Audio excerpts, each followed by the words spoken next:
Today's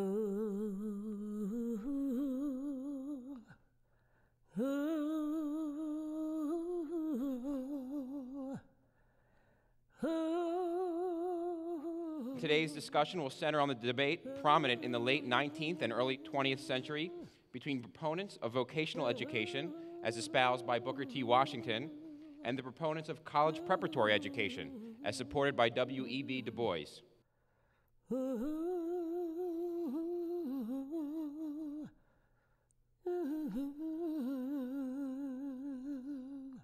Four players are very important in our discussions all day today.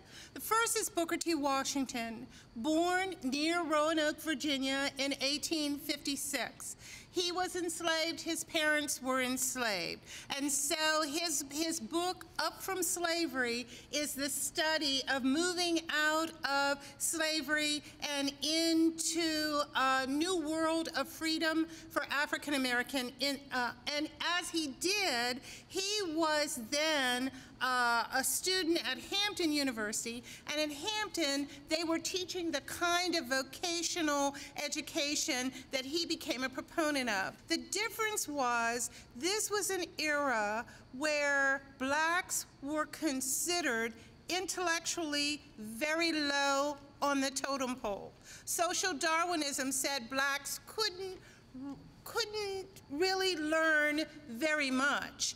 And so blacks should be kept at the level of learning how to be masons and barbers and hairdressers, that blacks should not have the opportunity, or even more than that, even if you gave them the opportunity, what use would it be, because they would not be able to achieve at that level. That was the crux of this argument. Robert Terrell took his undergraduate degree from Harvard University. So he received a classical education. Mary Church was born in Memphis, Tennessee. Her father was one of the first black millionaires. Some argue that he was the first black millionaire. She had a very privileged education. She was sent to school in Ohio. Then she went to Oberlin. At Oberlin, she was such a wonderful woman. At Oberlin, there was a women's curriculum or a ladies' curriculum. She chose the men's curriculum. That she was going to do whatever the men could do, she could do it, if not do it better. And so that she was moving also toward the classical education. So both her and her husband were moving in that direction.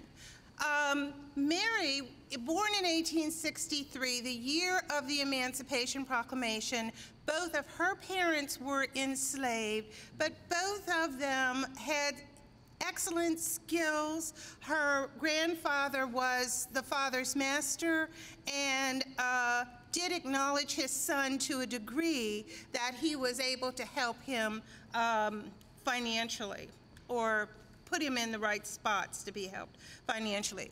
Du Bois is the very different one. Du Bois is born in Great Barrington, Massachusetts, 1868. If you read his biography, he begins with the sentence that he was of French Huguenot ancestry. Huguenots are a religious group from France. And by the time that he is born, Massachusetts, slavery in Massachusetts had almost been over for 100 years.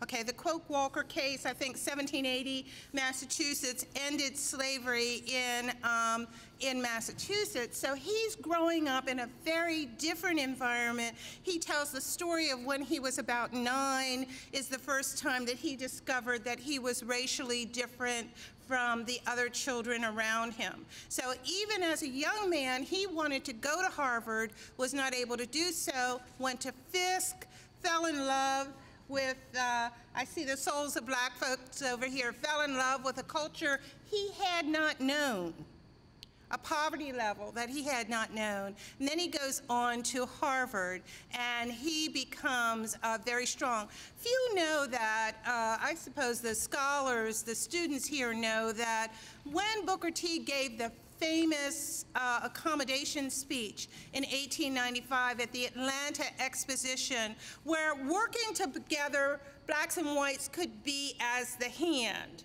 But in all things social, blacks and whites could be as separate as the fingers. When he gave that address, the whites stood and screamed and yelled and cheered, but so did the blacks. And Du Bois sent him a letter congratulating him for that speech. But the bottom line was the accommodation with the whites ended up being more and more politically detrimental to blacks as a group, and they were not able to rise. But Booker T. Washington was able to gain entree in all of the Republican circles of the day. Blacks were Republican then, it was the party of Lincoln, and they stayed with the party of Lincoln until Franklin Roosevelt came to office. The issue, of course, was not simply higher education versus vocational education. It was a multifaceted debate, because it had to do with the philosophy with which you address the white community. And it was, of course, W.E.B. Du Bois's thought that the members of the community needed to be trained to be thinkers and leaders, and therefore they needed to be college trained, and they had to be self-assertive and aggressive about gaining civil rights. And of course, W.E.B. Du Bois was the founder of the NAACP and is considered by many to be the father of the civil rights movement. W.E.B. Du Bois had a different view of how recently enslaved black Americans ought to be vis-a-vis the white community, and that is that he was more of an accommodationist. Put your buckets where they are, he said. Because we have many in this community who are tradesmen, and they know their trades. And what they ought to do is work at those trades. They ought to build wealth within the community, and they ought to seek not to be confrontational, but rather to build within their own community.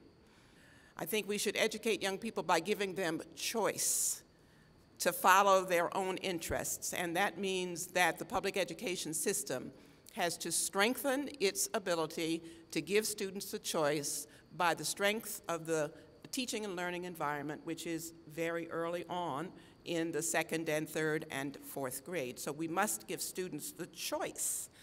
We wanted our students to have a broad education, but our students wanted to get a job. And W.E.B. Du Bois had that view, that it was work and money that was important to the person who was coming out of slavery. And of course, as W.E.B. Du Bois pointed out, work and money wouldn't be possible without access to the vote, without access to the political system that could protect those who chose the work and money kind of direction. For as you know, there were many, many times when very successful black businesses developed, which were then burned to the ground.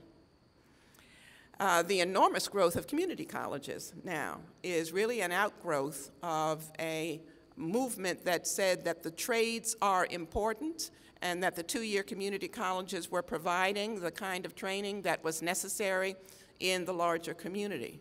So a debate which started before the turn of the century is a debate that persists and is constantly debated and should be debated, because the outcomes determine public policy and how our children will be educated and how our students will be educated.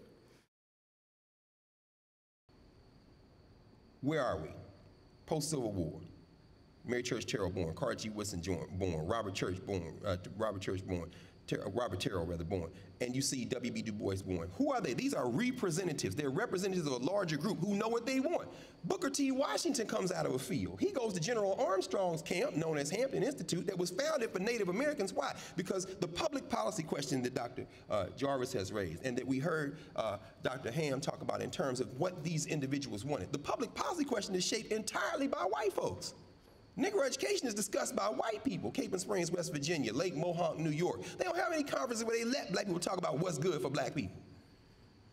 Black people want education. Black people are looking for education, but the policy is being set. Read William Watkins' book, The White Architects of Black Education. General Armstrong is debating, you know what, this is what the Negro needs. General Howard is participating, this is what the Negro needs. And what is the Negro doing? Trying to get education from however we can. Man comes up from slavery. That's kind of rough. If you remember the first church you had was made out of corn husk and flax, then you saying, I'm gonna make the best deal possible to get my people what they need. Booker Washington leaves Hampton, comes to Tuskegee and said, I came in and saw two boys holding hands naked in the middle of a field. I got off my horse and said, here, I must begin my work. And from Booker Washington to Henry Louis Gates, we continue to see folks who are selected to make certain pronouncements about what black people need, who haven't been selected by the criteria that black people picked. But one thing that Du Bois and Washington both agreed on, you need an education. Look at Washington's faculty at Tuskegee. They were well trained. Vocational education, yeah, but look at the blacks who were on the faculty. The bottom line is this, what we often call political debates, that's what Dr. Ham was saying, are indeed political debates, but they're held in a context. What black folks wanted then is the same thing that black and poor and all human beings want now. Quality education and the ability to make choices with more information, more resources, more support, more opportunity.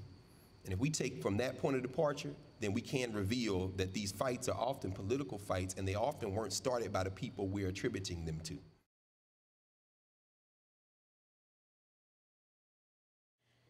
It seems to me, said Booker T, it shows a mighty lot of cheek to study chemistry and Greek. When Mr. Charlie needs a hand to hold the cotton on his land and Miss Ann needs a cook, why stick your nose in a book? Well, I don't agree, said W.E.B, if I should have to drive to seek the knowledge of chemistry and Greek. But I'll do it. Charles and Ann can look another place for hand and cook. Some men rejoice in skill of hand, others in cultivating land, but there are those who still maintain the right to cultivate the brain. It seems to me, said Booker T, that all you folks have missed the boat that shout about the right to vote and spend vain days and sleepless nights in the uproar about the civil rights. Just keep your mouths shut. Do not grouse, but work and save and buy a house. Well, now, I don't agree, said W.E.B. For what can poverty avail if dignity and justice fail unless you help to make the laws? They'll steal your house with trumped up claws, with ropes as tight and fires as hot, no matter how much cash you've got. But speak soft, try your little plan. But as for me, I'll be a man. Thank you. I want the money, the cars, the clothes, the hoes, I suppose. I want the money, the cars, the clothes, the hoes, I suppose. I'm from a land of millionaires, but they act more like slum dogs. See, I can get a gun way faster than I can get a job. Even though these people got Benjamin Franklin resting in their pockets, they still tend to rob. And for a measly Hamilton, we all do nothing but nod. And we head off in our Lincolns and Benzes, and in our passenger seats we have plastic females with prolonged extensions. So I talk to her about her family, life, and occupation, and I pay her. No, not for no sex, nah, but for the conversation. And once I hand her grant, she puts it in her savings for a court case, has 2 sons growing up, and instead of saving to go to college, she buys them both a North Face. All my life, I've been able to afford cars, clothes, hoes, and jets, but I still haven't had enough money to buy success. I want the money, the cars, the clothes, the hoes, I suppose. I just want to be successful. Thank you. Won't you celebrate with me that I have shaped into a kind of life? I had no model. Born in Babylon, both non-white and woman, what did I see to be except myself? I made it up, here on this bridge between starshine and clay, my one hand holding tight my other hand. Come celebrate with me that every day something has tried to kill me and has failed. That's Lucille Clifton. Yes, indeed.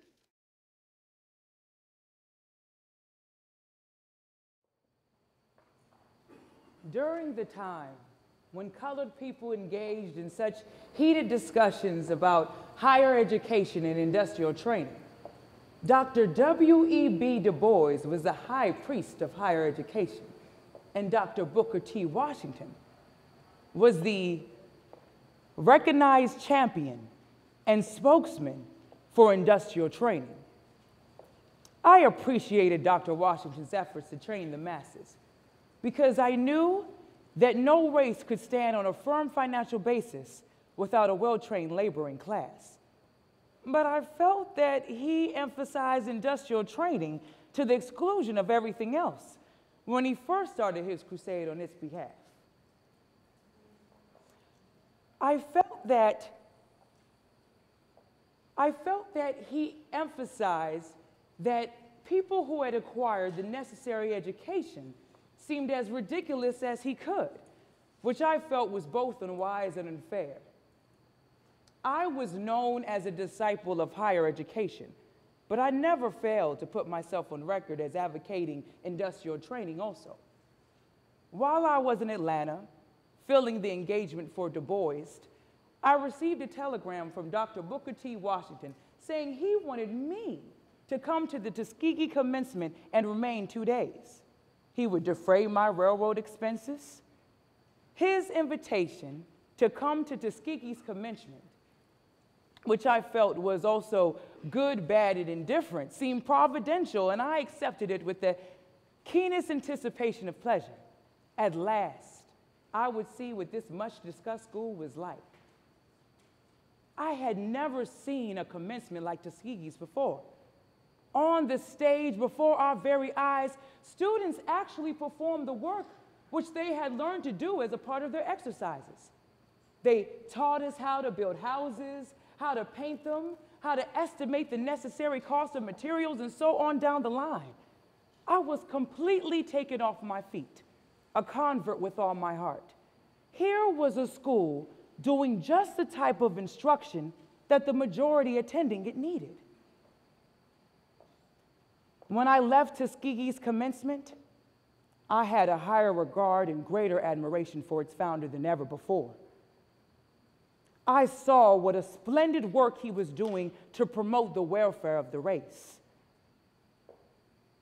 From that day forth, whenever those friends tried to get into a discussion with me about Tuskegee and knew that way down deep in my heart I was a stickler for higher education, I would simply say, "Have you seen Tuskegee?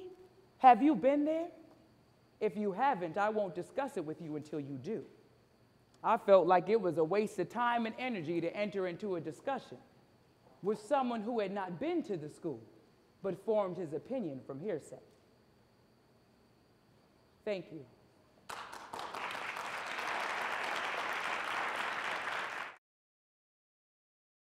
Vocational education undermines the potential contributions of urban African American youth in the 21st century. Vocational education basically prepares learners for jobs that are based in manual or practical activities, traditionally non-academic and totally related to specific trades or occupations, hence determine which the learner participates. A vocational education is related to the old apprenticeship system of learning. At best, vocational education provides students who are not necessarily college-bound with the skills and abilities to enter at low-status entry-level positions. And as well as it also teaches them the skills necessary only for them to effectively work in that specific field. And how this basically limits them is that vocational education in the long run, while it is good while they are single adults at a living wage, it does not allow them to function effectively and efficiently when they have at least a family of at least one child and possibly more. Basically, vocational education, they are only going to be able to earn about low $30,000 a year. And for instance, in the District of Columbia, a living wage after taxes requires at least a salary of $38,000 a year. As W.E.B. DuBois said in The Souls of Black Folks, he argues that the balance between the standards of lower training and the standards of human culture and lofty ideas should be established, and that in effect the African American College should train individuals for them to contribute to higher education as well as to contribute in higher statuses in their society.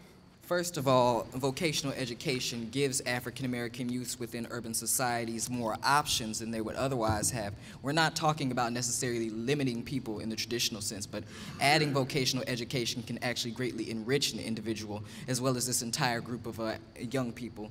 Secondly, we would like to say that vocational education is a great contribution to society, as Booker T. Washington believed vocational education at the turn of the 20th century was a doorway into integration, whereas vocational education today is no longer simply a traditional thing of taking on an apprenticeship to earn a low wage, but can actually be something to be turned into an entrepreneurial venture. And we are seeing this more and more happening. Most of our jobs in our society today are created by entrepreneurship and in the entrepreneurial sector. And with a vocational education, when you do hit times like recession, you can fall back on those skills in order to continue to support your family and to continue to make a living wage, as well as to own your own business and greatly impact the community that you're directly in, rather than versus not having a vocational education and being simply in an academic setting in traditional academia, where if you are hitting upon hard times and you lose your job, you're still just searching for a job and you do not have those skills to fall back on. And lastly, we'd like to see vocational education is a positive thing in this sphere, because vocational education gives the opportunity to have a holistic education when integrated into the public school system along with traditional academia. We are not saying that we want to limit what we do in terms of our academic traditional sense education, but rather adding vocation makes a more well-rounded individual. For example, we have an entire generation of students right now who don't know how to cook for themselves, who if their car breaks down they can't fix it, who don't know how to do any electrical work, and who don't have these skills that you would learn in a vocation. And they would learn in a vocation. However, adding vocational education can actually allow them to be those holistic individuals again, so that they can not only help themselves out when they need to cook for themselves instead of eating out all the time, or help themselves in a trade if their car does break down, or if they need to do some handiwork around the house, but also to be able to use those skills in order to build up a community. As we saw right here in Washington, D.C., U Street supported itself for so long on Black-owned businesses because of vocational trades as well as the academic trades, that balance between the two, and pushing vocational education, saying that it undermines the African American's ability, potential contribution, is truly a disservice to us, because for those who would like to pursue a vocational education, if we give them that opportunity, it will allow them to be more holistic individuals and to contribute in that way. For example, going into vocational education doesn't necessarily mean that you're not academically trained, which is why it would be integrated into the entire school system. It actually would supplement. There's nothing wrong with providing more options. We live in America, which is a country based on liberty and based on your ability to choose. And adding vocation as another option, especially in today's sphere, is a wonderful thing, because now you have people who are trained not only in an academic environment, but you allow them to be able to exercise the knowledge they learn in the classroom setting in a vocation. So that's application as well as simple knowledge. And vocation is something, a true service that is able to be implemented in that fashion in a way that a traditional academic education is not being able to be implemented. Now, to look at the affirmatives case, they said that you can't support a family on less than $30,000, when in actuality, a vocational education, if you look at electricians, if you look at mechanics, they actually make far more than people who may have master's degrees, especially in today's economy.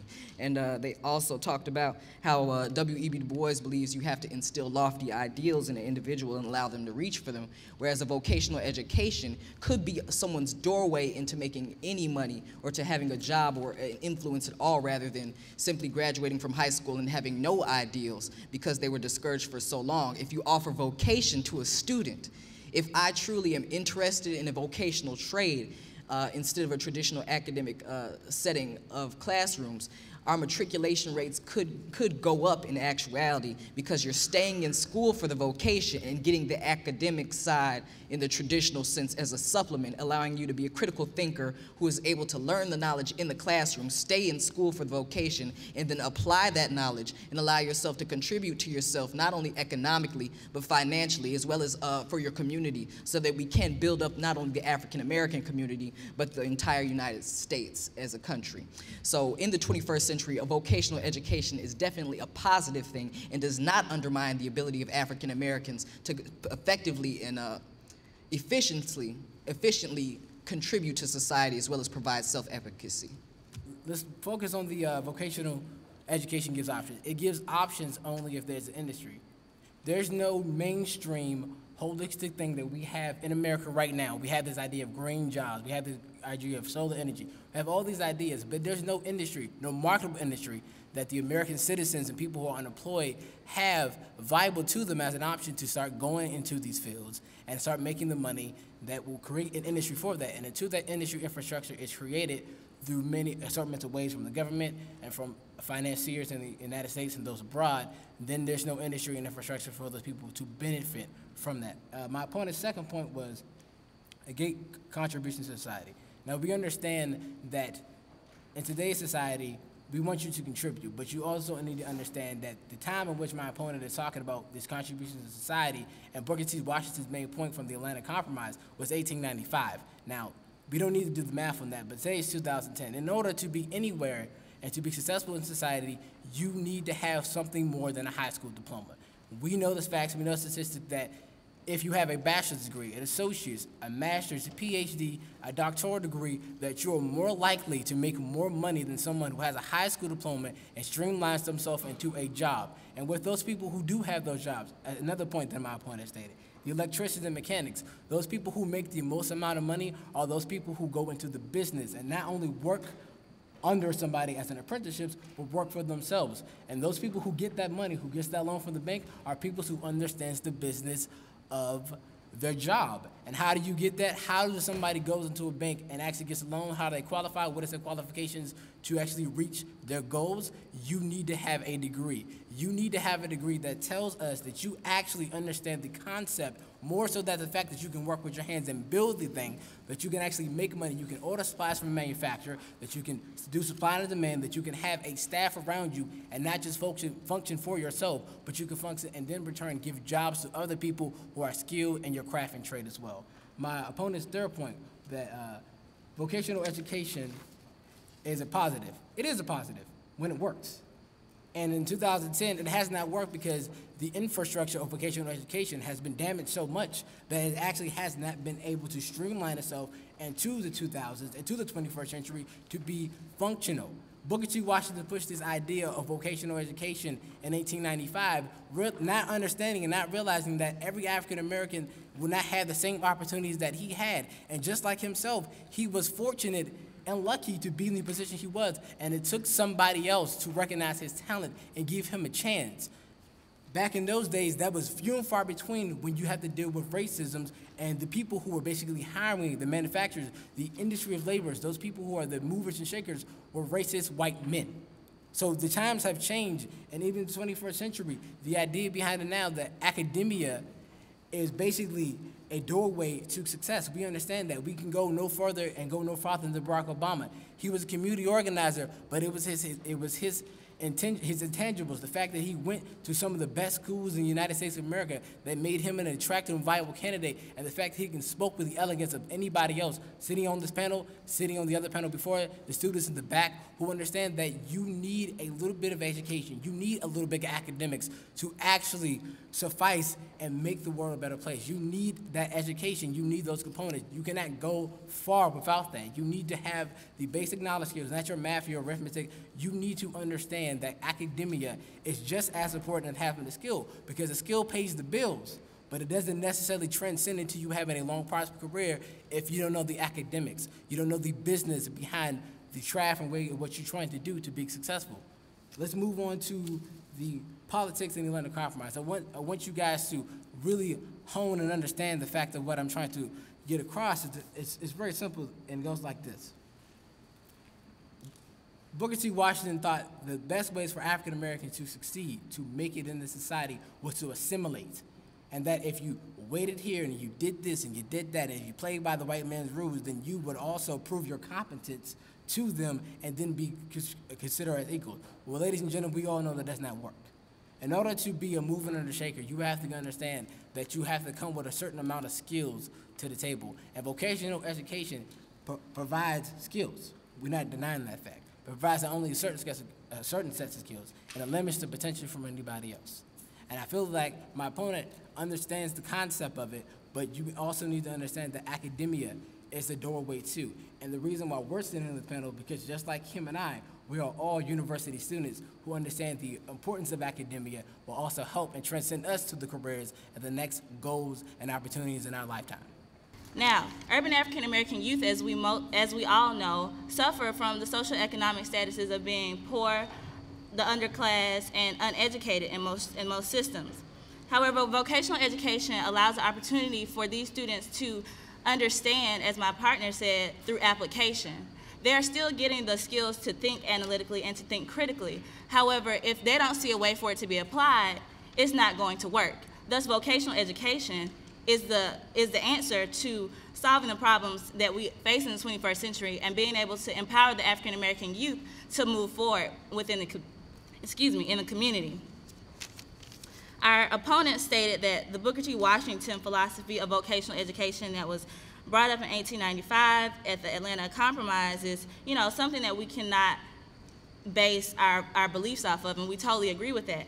However, looking at Booker T. Washington's thought that vocational education is for some as formal education is for others, we can go ahead and move forward to the 21st century and apply that today and agree that vocational education is necessary to allow growth in the African American community through entrepreneurship, through being able to apply analytical skills and formal educational skills, as well as to be self-sustaining.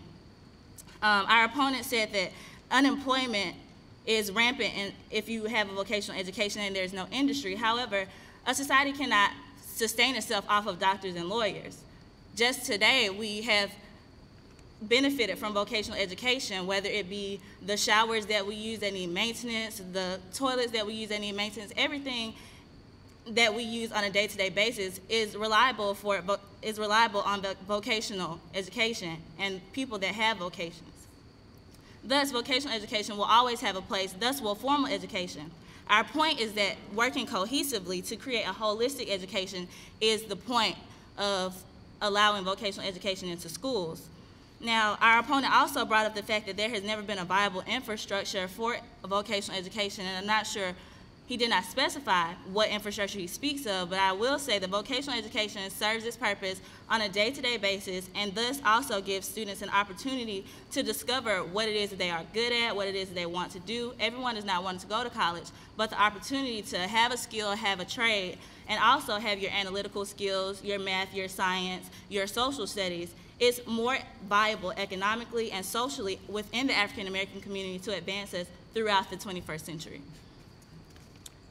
Vocation is not an end-all, be-all. It is a way to engage urban youth into education now so that the groups that are coming after us, the people that are going to come after the 21st century will be able to be a more self-sustaining community, and in times of crisis, as my partner said, will be more able and more apt to understand what there needs to be, what needs to happen for economic viability and social sustainability as well.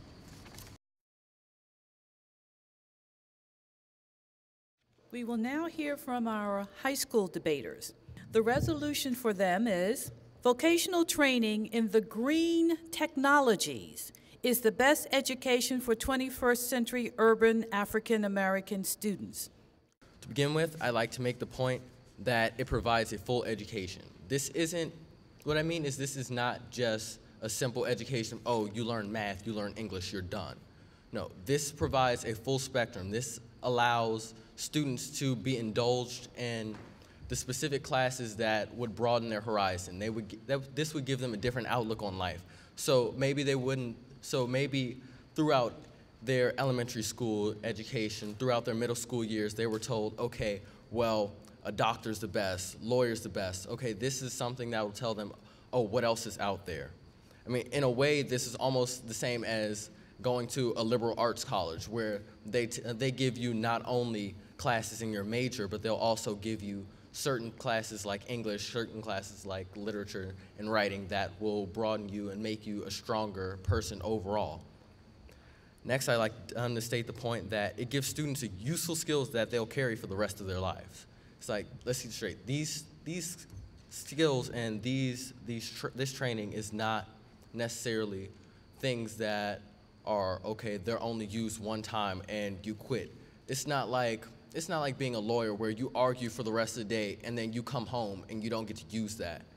No, it's like vocational training is useful whether you're on the job or not.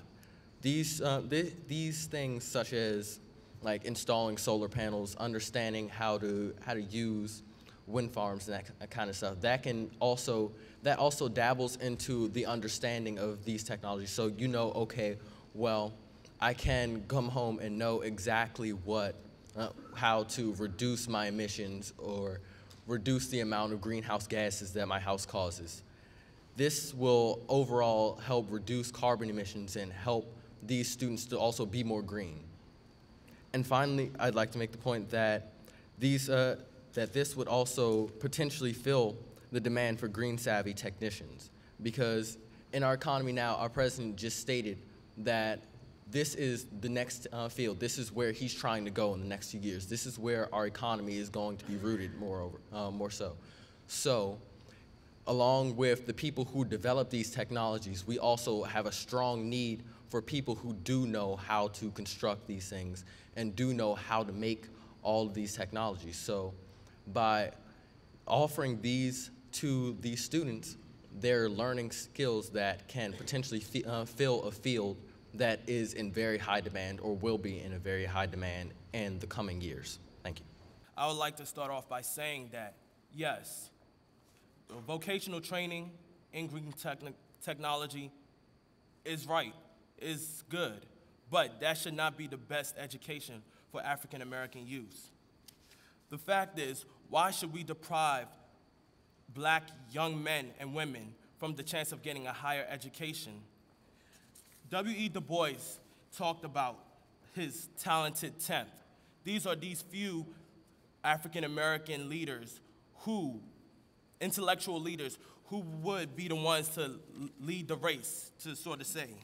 And the fact is that in the past, between the years 1989 and 2002, the amount of professional degrees that have been given to black Americans have gone up by 70%. And why should we stunt this growth now? A man named Solomon Ortiz stated, and quote, "Education is the key to success in life." And why should we deprive our African American youth from this success? Vocational training, yes, is good. I'm not saying that, no, we shouldn't have it, but I'm saying that it is not the best. We should encourage our youth to strive for and higher education. We should encourage our youth to go forth for college and beyond. The fact is that, yes, we will need these engineers to be able to put together the green technologies, but that's not saying that we shouldn't have our black politicians, our black scientists, our black inventors. If we say that vocational training is the best and forget about higher education, we won't be able to produce black intellectuals such as Dr. Ben Carson Emmett W. Chappell, Dr. Charles Drew, Dr. Percy Julian, Dr. Charles Turner, these intellectuals who went on to get a higher education and to do great for our country and to do great to improve the black race as a whole. Audience. Vocational training will simply only allow our black youth to be able to go out and learn these traits, but higher education will broaden their educational horizon. If you tell an African American youth that yes, we're putting you in this certain part of the vocational training, you're narrowing their educational advancement. In college, there are many steps that you could take, many pathways to get, many things that you can learn, which won't be provided to you in vocational training. Saying that vocational training is the best and saying that, yes, we should slack off on higher education will mean that we're saying, yes, we should slack off to these black professionals, black congressmen, and even such. Because of higher education in black American youth, we were able to provide our first black African American presidents. And to say that vocational training is the best and we should forget about higher education will be to say that we should forget about creating and teaching these future black presidents, future black leaders, future black inventors, and future black scientists. Thank you. We're not putting them in a box. We're not saying, okay, this talented 10th, as we like to state, must succumb to what everyone else is doing. No, we're just giving them an additional piece of information. We're allowing them to add on to their already strong skill sets. And for those who do not have the skill sets, the other 90%, we're giving them skills to get a job. We're giving them skills that will take them off the street, skills that will allow them to work, skills that will allow them to support their families. If you find those that are good and will be successful in vocational training, put them in vocational training. But those who will profit better from higher education, put them and let them focus on higher education. All I am trying to say is that vocational training is not the best and should not be the primary source of education for 21st African American youths. Thank you.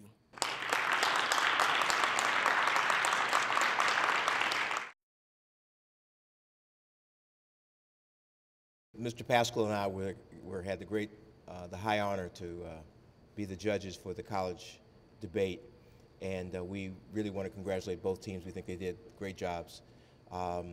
We think that the performance that we watched was really quite good, and our second place team is the team from the University of the District of Columbia.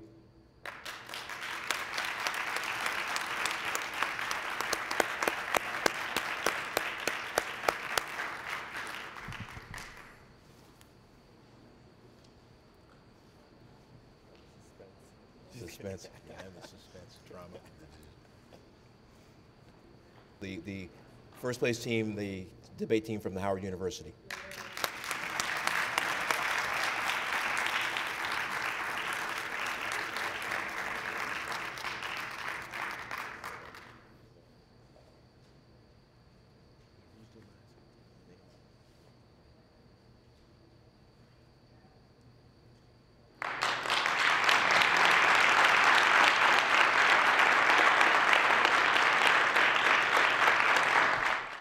Dr. Jowers and I had the great pleasure of judging our high school debate today, and our second place finisher from Washington Math, Science and Technology Public Charter School is Kelechukwu Idika.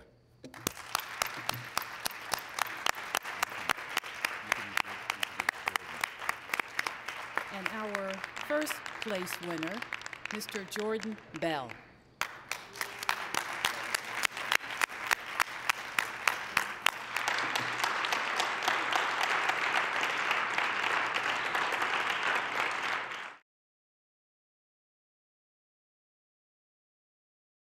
The importance of understanding that choice It's valuable, it's significant, it's something we have striven for and we continue to strive for.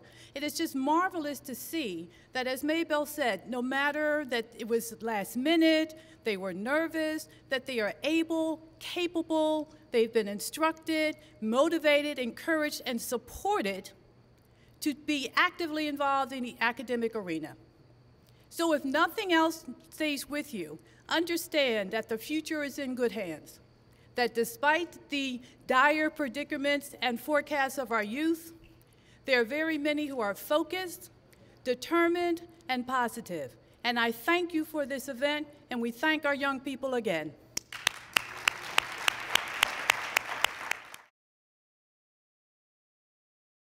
Ooh.